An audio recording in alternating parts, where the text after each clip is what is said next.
حضرت سیدنا غوث اعظم رضی اللہ تعالیٰ عنہ کے پاس آیا تھا شیطان حضور غوث پاک کے پاس آیا تھا ہے اللہ والوں کے پاس ٹکتا نہیں آ جاتا ٹکتا نہیں. غوث اعظم رضی اللہ تعالیٰ عنہ نے 40 سال اللہ کی عبادت 40 سال. یہاں بھی لوگ بڑے پریشان ہو جاتے ہیں کیسے جی کیسے کر لی. تو میں نے کہا قرآن پڑھو والذین یبیتون لربہم سجدا وقیاما. وہ راتیں گزار دیتے ہیں اپنے رب کے لیے سجدہ کرتے اور قیام کرتے. تو یہ قرآن کی نص نے جب بیان کر دیا تجھے کیسے شک ہو گیا. قرآن کی نص بیان کر رہی ہے کہ اللہ کے کچھ بندے راتیں سجدے اور قیام میں گزار دیتے. غوث اعظم نے 40 سال عشاء کے وضو سے فجر کی نماز ادا فرمائی. تو ایک دن آسمان پہ نا ایک چھوٹا سا بادل کا ٹکڑا آیا. معاذ اللہ ثم معاذ اللہ. وہ کہنے لگا عبد القادر میں تیرا رب ہوں. اس کے اندر سے آواز آئی میں تیرا رب ہوں تو نے بڑی عبادت کر لی اب تو بے شک پڑھ بے شک نہ پڑھ. کئی ملنگوں کو معاف نہیں ہو گئی معاذ اللہ کا بے شک پڑھ بے شک نہ پڑھ. ہم اجازت ہے. حضور غوث اعظم رضی اللہ تعالیٰ عنہ فرمانے لگے اعوذ باللہ من الشیطان الرجیم. جب آپ نے یہ پڑھا تو وہ سامنے آ کے کھڑا ہو گیا. کہنے لگا عبد القادر آپ کو کیسے پتہ چلا کہ میں شیطان ہوں. تو آپ فرمانے لگے پاگل ہے مجھے کیسے پتہ نہ چلتا. جس رب نے اپنے پیارے حبیب علیہ السلام کو نماز معاف نہیں کی اس نے عبد القادر کو کیسے معاف کر دی. جب حضور کے لیے یہ حکم نہیں آیا کہ محبوب چاہے پڑھو چاہے نہ پڑھو وہاں تو حکم آیا کہ محبوب تہجد بھی پڑھو. من اللیل فتہجد بہ نافلۃ لک. نفع دے گی آپ کو تہجد بھی پڑھے. تو ان کے لیے جب یہ حکم نہیں تو میرے لیے کیسے آ گیا. اب شیطان تھا نا تو اس نے پھر ایک اور چال چلی. یہ باز نہیں آتا. ہم باز آ جاتے ہیں کئی دفعہ اس کے پیچھے پیچھے چلنے لگ جاتے ہیں لڑ کے تھک جاتے ہیں. وہ نہیں تھکتا. وہ نئی سے نئی چال نئی سے نئی چال اس کا نیا سے نیا روپ. من الجنت الناس. جنوں میں سے بھی اور اس کے نئے سے نئے روپ.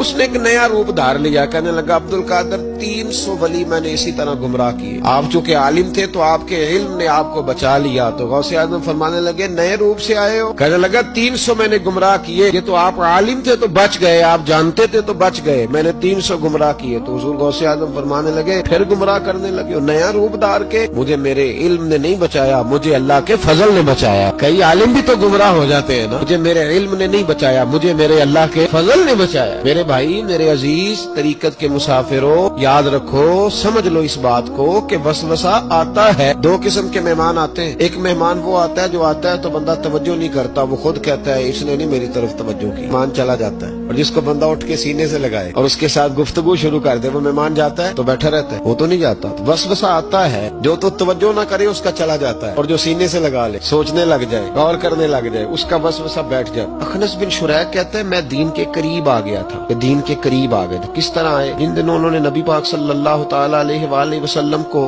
شیب ابی طالب میں قید کیا ہوا تھا نا. اللہ کے محبوب علیہ السلام رات کو پہاڑ پر بیٹھ کر قرآن پاک کی تلاوت فرماتے تھے. کوئی اچھا قاری قرآن پڑھے تو دل کرتا ہے سننے دل کرتا ہے یار تھوڑا سا نا اور پڑھ. کوئی اذان پڑھ رہا تھا تو شاعر گزر رہا تھا تو شاعر کا دل مچلنے لگا. کہنے لگا ذرا ٹھہر جا مؤذن میرا دل دہل رہا جلدی ختم نہ کر یار مجھے لطف آ رہا ہے تھوڑے قصیدے اور پڑھ. کوئی اچھا قاری قرآن پاک پڑھے نا اچھا قاری بندہ مست ہو جاتا ہے. تو مجھے بتاؤ جب یاسین والے رسول خود یاسین کی تلاوت کر مدثر والے محبوب کی زبان سے خود مدثر کے جملے نکلے اور جب مزمل والے محبوب خود مزمل کا ذکر کرے پھول جڑتے ہوں گے کلیاں مہکتی ہوں مانا سارا مہک و ٹھنڈک سے بھر جاتا. نبی پاک صلی اللہ علیہ وسلم پہاڑ پہ بیٹھ کے پڑھتے تھے رات کو تو وہاں نا ابو سفیان بھی آ گئے سنتے سنتے. چونکہ انہوں نے پابندی لگائی ہوئی تھی کہ کوئی بھی بندہ وہاں نہ جائے. سوشل بائیکاٹ معاذ اللہ کیا ہوا تھا کوئی نہ ادھر جائے. تو سنتے سنتے ابو سفیان آ گئے. کہتے ہیں حضور قرآن پاک پڑھ رہے تھے تو مجھے لطف بڑا آیا سننے کا. تو وہاں ایک قریب جھاڑی تھی تو ابو سفیان جھاڑی میں بیٹھ گئے. ساری رات نبی پاک نے قرآن پاک پڑھا اور ساری رات انہوں نے سنا. کہتے ہیں اب